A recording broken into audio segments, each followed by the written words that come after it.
दोस्तों, डीडी हाट किताब कौतिक एक खूबसूरत आयोजन जिसमें विभिन्न क्षेत्र की विभिन्न प्रतिभाओं को जानने का अवसर मिला और इसी क्रम में हमारी मुलाकात हुई श्रीमती मेनका गुंजियाल जी से। मेनका गुंजियाल जी, जिनको कि स्नो गर्ल ऑफ उत्तराखंड के नाम से जाना जाता है, माउंटेनियरिंग और स्कीइंग के क्षेत्र में आपने विशेष पहचान बनाई है और राष्ट्रीय चैंपियन के रूप में आप एक चित परिचित नाम है हमारे उत्तराखंड का। दोस्तों, बताना चाहूँगा कि वर्तमान में आप Pandit Nain Singh surveyor mountaineering training institute से जुड़ी हुई हैं। इसके साथ ही आपके द्वारा पूर्व में उत्तरांचल आयुर्वेदिक मेडिकल कॉलेज से शिक्षा दीक्षा प्राप्त करने के बाद सुप्रसिद्ध उत्तरकाशी के निम यानी कि नेहरू इंस्टीट्यूट ऑफ माउंटेनियरिंग से आपने पर्वतारोहण और स्कीइंग जैसे विभिन्न साहसिक खेलों का प्रशिक्षण दिया। मूल रूप से धारचूला कुंजी में जन्मी मेनका गुंजियाल जी के पिताजी श्रीमान मोहन सिंह गुंजियाल जी भी माउंटेनियरिंग और विभिन्न साहसिक गतिविधियों के क्षेत्र में एक जाना पहचाना नाम है। पद्मश्री मोहन सिंह गुंजियाल जी से प्रेरणा लेते हुए मेनका गुंजियाल जी ने साहसिक खेलों को, विशेष रूप से माउंटेनियरिंग को चुना और आज उनके नाम अनेकानेक कीर्तिमान हैं। सन 2000 में औली में सब जूनियर स्कीइंग चैंपियनशिप में आपने प्रतिभाग किया और पहली बार उल्लेखनीय प्रदर्शन करते हुए गोल्ड अपने नाम किया। इसी क्रम में 2011 में दक्षिण एशियाई खेलों में आपने प्रतिभाग कर अपनी प्रतिभा का लोहा मनवाया। 2020 में औली उत्तराखंड में राष्ट्रीय स्कीइंग स्नोबोर्ड चैंपियनशिप में प्रतिभाग कर उल्लेखनीय स्थान प्राप्त किया। 2021 में जम्मू कश्मीर के राष्ट्रीय खेलों में माउंटेनियरिंग स्कीइंग प्रतियोगिता में गोल्ड मेडल जीतकर आपने राष्ट्रीय चैंपियन के रूप में उत्तराखंड का नाम रोशन किया। इसके अलावा 2022 में रेंज शार्क फैन पीक की 4300 मीटर से अधिक ऊंचाई पर पीर प्रांजल से नीचे की ओर स्कीइंग करते हुए आपने एक नया कीर्तिमान स्थापित किया। माउंटेनियरिंग के क्षेत्र में अनेकानेक कीर्तिमान आपके नाम हैं। 2019 में दारमा घाटी में 4000 मीटर गिब्बई टॉप तक महिला अभियान का आप हिस्सा रही। 2020 में 5100 मीटर की ऊंचाई पर व्यास घाटी से दारमा घाटी सेला दर्रा तक आपने जबरदस्त ट्रैक अभियान में प्रतिभाग किया। 2021 में कूलागाड़ धारचूला में एक भीषण आपदा आई। बाढ़ क्षेत्र में हमारे अर्धसैनिक बलों के साथ आपने 4 दिनों तक रस्सी प्रणाली के माध्यम से 5000 से अधिक लोगों को सुरक्षित स्थानों पर रेस्क्यू करके पहुंचाया। 2021 अगस्त में एक बार पुनः 6111 मीटर की ह्यूमान पर्वत पीर प्रांजल का जो कि हिस्सा है, 6111 मीटर की ऊंचाई को छूकर आपने एक नया कीर्तिमान स्थापित किया। इसी क्रम में 2021 अक्टूबर में 6250 मीटर मारखा घाटी में आपने कांगयत से पीक पर एल्पाइन अभियान के माध्यम से एक नया कीर्तिमान स्थापित किया। आज जहां बेटियां हर क्षेत्र में तेजी से आगे बढ़ रही हैं, ऐसे में मेनका गुंजियाल जी जैसा व्यक्तित्व हमारी बेटियों के लिए, विशेष रूप से हमारे आने वाली पीढ़ी के लिए एक प्रेरणा स्रोत है। तो आज के वीडियो में आइए सुनते हैं मेनका गुंजियाल जी की कुछ बातें जो कि प्रेरणा के रूप में हम सब के लिए बहुत ही महत्वपूर्ण है। फॉरेस्ट्री लाइन है, फॉरेस्ट मतलब यहाँ का अभी मैं भी पहली बार आती हूँ यहाँ, तो मेरा सेशन यहाँ पे चल रहा है, लेकिन इसी सेशन के लिए जो किताब कॉपी चल रहा है हमारा एक नेचर वॉक भी है। मैं बहुत एक्साइटेड हूँ कि शायद मुझे यहाँ पे और जानने को मिलेगा और मैं और ज़्यादा एक्सटेंड कर रही हूँ डे, ताकि मैं यहाँ पे रह सकूँ, मुझे पता चल सके, क्योंकि जो चीज़ आप लोग जानते हैं शायद वो मैं नहीं जानती। तो एटलीस्ट आप जिस जगह में रहते हो ना, उस जगह के बारे में आपको पता होना चाहिए। और कई यहाँ पे ऐसे मेडिसिन से रिलेटेड जड़ी बूटियाँ बहुत सारी होंगी यहाँ, जो शायद ही हम लोग को पता है। और आई थिंक हमसे जो बुजुर्ग बड़े हैं उनको तो बहुत सारी चीज़ें पता होंगी। तो आप लोग बात करते नहीं करते हो? जी गुंजियाल मैम, बहुत बहुत स्वागत है हमारे चैनल बुरास में। मैम, बहुत खूबसूरत कार्यक्रम किताब कौतिक में हम लोग आए हुए हैं। आप ही की तरह बहुत सारे लोग हमारे बीच उपस्थित हैं जिनसे सीखने और मार्गदर्शन लेने, और हमारी नई पीढ़ी को जो मोबाइल के फ्रेम तक सीमित हो गई है उनके लिए एक संदेश देते हुए इस प्रकार के कार्यक्रम समय समय पर बुद्धिजीवी लोग कराते हैं। तो मैम, मैं चाहूँगा कि हमारे दर्शकों को आप अपना परिचय देते हुए किताब कौतिक के बारे में भी और आपका जो क्षेत्र है विशेष रूप से जानकारी की दृष्टि से, मैं चाहूँगा कि अधिक से अधिक लोगों तक ये खूबसूरत संदेश और ये मार्गदर्शन जाए। इस उद्देश्य से मैं आज का ये ब्लॉग बना रहा हूँ। सबसे पहले तो नमस्ते सर सबको। और मेरा नाम मेनका गुंजियाल है, जो कि मैं गुंजी गांव लास्ट ट्राइब एरिया से हूँ। और आज मैं इसलिए यहाँ हूँ क्योंकि किताब कौतिक की वजह से जिन्होंने मुझे उन्होंने मेरा प्लेटफॉर्म तो है ही, लेकिन एक सोशली लोगों से कनेक्ट होना मुझे किताब कौतिक के द्वारा ही मुझे लोगों से कनेक्ट करवाया गया है। और मुझे इस काम को लेकर बहुत खुशी भी है क्योंकि मैं आज उन जनरेशन जो न्यू जनरेशन है उनके साथ कनेक्ट हो रही हूँ और उन्हें बता पा रही हूँ कि जो मैंने आज जिस मुकाम में मैं आज हूँ, लाइक जैसे मैं कह रही हूँ कि मैं विंटर स्पोर्ट्स की एथलीट हूँ। और एक टाइम पे मैं सिर्फ ध्यान इतना नहीं देती थी, लाइक अपनी स्टडी से अलग से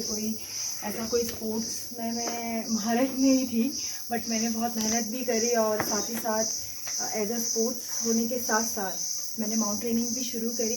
जिसके जो कि कहीं ना कहीं वो दोनों एक दूसरे से कनेक्टेड है, विंटर स्पोर्ट्स और माउंटेनिंग। और कनेक्टेड होने की वजह से मैं और ज़्यादा नेचर से भी कनेक्ट हो रही हूँ क्योंकि जिस तरीके से मैं कह रही हूँ कि विंटर स्पोर्ट्स जो कि पहाड़ों में होता है, पहाड़ों में जो बर्फीली जगहों पे होता है, तो इस कारण जैसे कि हम देखते हैं कि स्कीइंग में हम ऊपर से नीचे की तरफ अप टू डाउन आते हैं, बट उसी तरीके से हम डाउन टू अप भी चढ़ते हैं, तो कहीं ना कहीं कनेक्टेड है हमारे माउंटेनिंग से। तो मैंने माउंटेनिंग के स्किल्स भी मतलब कोर्सेज भी किए जो कि उत्तरकाशी नेहरू इंस्टीट्यूट है वहाँ से किए हैं। और इसमें मैं मतलब कंटिन्यू जुड़ी रही और आज मैं कंटिन्यू 3-4 साल से गोल्ड मेडलिस्ट भी रही हूँ। और अभी मैं कहूँगी अप्रैल में नॉर्वे में वर्ल्ड कप हुआ था जिसमें मैंने इंडिया रिप्रेजेंट किया है और एक अलग अनुभव मिला है मुझे उस इंटरनेशनल पार्टिसिपेटिंग करने का। और मेरे जो आने वाले मेरे बाद जो एथलीट है मैं उनको भी अपना अनुभव साझा करती हूँ। और ये जैसे अभी मैं डीडी हार्ट में हूँ, कह रही हूँ जैसे किताब कौतिक जो ऑर्गेनाइज हुआ है, इसमें मैं यहाँ स्कूलों के बच्चों से काफ़ी कनेक्टेड हुई हूँ।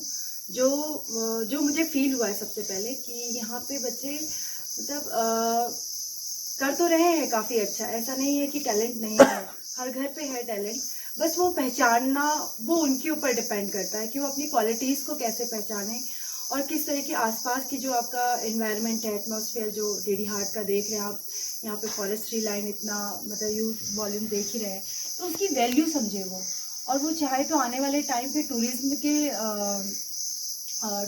के वे में देखा जाए तो वो कई चीज़ें कर सकते हैं, मतलब एज अ गाइड। जैसे मैं भी खुद भी एज अ गाइड जाती हूँ, काम करती हूँ, अपने छोटे छोटे ग्रुप है जो आदि कैलाश यात्रा ऑर्गेनाइज करते हैं हम लोग, और उसमें मैं भी खुद एज अ गाइड काम करती हूँ। और जो मैंने एक्सपीरियंस लिया है मैं वही अपने बच्चों मतलब यहाँ के बच्चों को बता रही हूँ कि ये जो आसपास का एग्रीकल्चर से लेकर आपका बर्ड वॉचिंग से लेकर आप एडवेंचर से रिलेटेड और ये फॉरेस्ट से जितने भी मतलब नेचर से कनेक्टेड है उनकी वैल्यू समझाना और उसका उनको खुद के अंदर का जो टैलेंट है वो पहचानने के लिए मैं एक बस कोशिश कर रही हूँ कि जिस तरीके से मैं भी मेहनत करते करते अभी यहाँ तक आ रही हूँ तो वो भी ऐसा मेहनत करे और आगे जाके इन फ्यूचर में वो भी अपना एक अच्छा फ्यूचर सेटल्ड लाइफ मतलब रखे और अपने पेरेंट्स को एक खुशी का मतलब कहते हैं कि जिस तरीके से मैं जो काम करती हूँ मेरे पेरेंट्स जो खुशी उन्हें मिलती है वो फील मैं करती हूँ, तो उसी तरीके से यहाँ के बच्चे भी कुछ ऐसा करते रहें और यहाँ की वैल्यू को समझे और अपने पेरेंट्स का नाम भी रोशन करे और उनको ये खुशी देते रहे जिस तरीके से मैं अपने पेरेंट्स को देती हूँ। क्योंकि गर्ल्स हमारी बेटियां जो हैं आज सभी क्षेत्रों में बहुत अच्छा कर रही हैं, भारतीय सेना से लेकर क्रिकेट से लेकर विभिन्न क्षेत्रों में उनका जो कार्य है बहुत सराहनीय कहा जा सकता है। एक लड़की होने के नाते, एक बेटी होने के नाते, चूँकि हम दूरस्थ क्षेत्रों में काम कर रहे हैं, तो आज भी हमारे जो मिडिल क्लास पेरेंट्स हैं उनकी प्राथमिकता सबसे पहले तो रहता है यार पढ़ाई करो, बाकी चीज़ें फिर देख लेंगे। तो कम होता था कि स्पोर्ट्स में हमारे लोग कम जा पा रहे थे, लेकिन मैं देख रहा हूँ पिछले 10 साल का रिकॉर्ड अगर हम देखें, चाहे वो गरुड़ की पूजा मेहरा हो, चाहे अल्मोड़ा की एकता बेस्ट हो, आप स्वयं इसका उदाहरण है। हमारे दूरस्थ क्षेत्रों की बेटियां ज़्यादा अच्छा कर रही हैं, विशेष रूप से एथलेटिक्स के क्षेत्र में, पर्वतारोहण के क्षेत्र में, क्योंकि हमारी जो जीवन शैली है वो कुछ इसी तरह से बनी हुई है कि ये चीज़ें, मैं अपने स्कूल के सेशन में कई बार कहता हूँ कि कॉन्वेंट स्कूल में बहुत भारी भरकम फीस देने के बाद हम लोग घुड़सवारी सीखते हैं, तैराकी सीखते हैं, पेड़ों पे चढ़ना सीखते हैं, जिसे हम गर्मियों की छुट्टी में फ्री में सीख लेते हैं अपने गांव के भाइयों के साथ। तो मैम क्या कहना चाहेंगे बेटियों के लिए विशेष रूप से एक संदेश? मतलब जो कि मैं खुद ही एक बेटी हूँ, तो मैं ये कहूँगी कि हाँ, ये कह सकते हैं कि लड़कियों के लिए या बेटियों के लिए बहुत चैलेंजिंग है, और ये चैलेंजिंग लड़कियों के लिए नहीं, लड़कों के लिए भी उतना ही है। लेकिन अगर अलग से मैं कहना चाहूँ लड़कियों को लेकर, तो जो उनका घर का एटमॉस्फेयर है, जो उनके पेरेंट्स हैं, हाँ कुछ पेरेंट्स हैं जो इन सब चीज़ों से अवेयर नहीं है, उनको पता नहीं है, लेकिन जो अभी नया जनरेशन है सर, वो अपने पेरेंट्स को समझा सकते हैं, अपने जो उनके खुद के ड्रीम है उनको इन्वॉल्व कर सकते हैं, अपने पेरेंट्स को बता सकते हैं कि वो आगे क्या करना चाहते हैं अपने ड्रीम को लेकर, और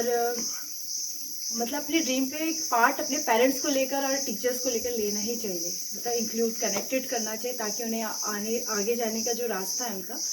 आसानी से तय कर सके। और मैं ये कहूँगी कि लड़कियों का एक और चीज़ रहता है कि कई चीज़ें जिम्मेदारी, रिस्पॉन्सिबिलिटी आ जाती है, जो शायद ही कुछ लोग मैनेज कर पाते हैं, कुछ लोग नहीं कर पाते हैं। ऑब्वियसली। और ये मैनेज करना, जब मैं कहूँगी कि एक समय जो कि बहुत बलवान है, तो अगर स्टडी है तो स्टडी भी बहुत इम्पॉर्टेंट है, क्योंकि स्टडी के बिना हमें नॉलेज नहीं मिल सकती,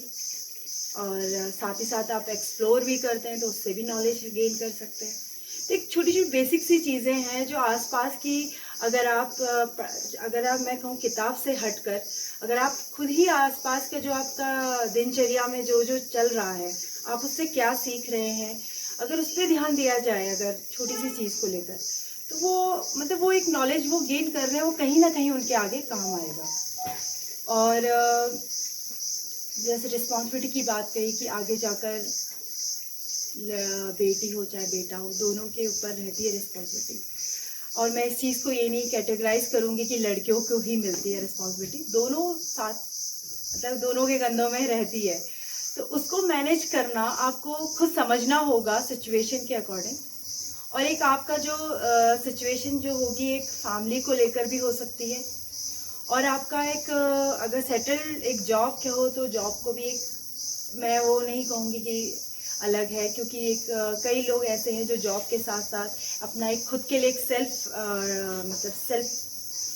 सेल्फ लव कहो या सेल्फ अपना पैशंस को जिंदा रखने के लिए वो अपना टाइम निकालते हैं। तो धीरे धीरे मतलब ये मैनेज करना आपको मतलब समझना होगा सबसे पहले कि आप क्या करना चाहते हैं और किसको कितना समय देना चाहते हैं। तो आगे के लिए यही कहूँगी मैं। दोस्तों, ये थी स्नो गर्ल मेनका गुंजियाल जी, किताब कौतिक टीडी हाट में, जिनके बहुत सारे सेशंस रहे, विशेष रूप से GGIC और हमारी जो बालिका विद्यालय है वहाँ पर उनके विशेष कार्यक्रम चले, और उन्होंने हमारी नई पीढ़ी की बेटियों को प्रेरित किया कि जीवन में कोई भी कार्य कठिन नहीं है, आवश्यकता है कठिन मेहनत की, और आवश्यकता है हमारे अभिभावकों के भी, हमारे शिक्षकों के भी सहयोग की, मॉरल सपोर्ट की, और यदि समाज का साथ हो तो हमारी बेटियां भी बेटों से कहीं कम नहीं है, कोई भी बहुत अच्छा कर सकती है। कैसा लगा आज का वीडियो अवश्य बताएं। आप सभी से निवेदन रहेगा कि हमारे चैनल गुरांस को अधिक से अधिक लाइक, शेयर और सब्सक्राइब कर दीजिए, ताकि समय समय पर इस प्रकार के खूबसूरत वीडियो लेकर मैं आपके बीच आता रहूँ। आप सभी का बहुत बहुत धन्यवाद।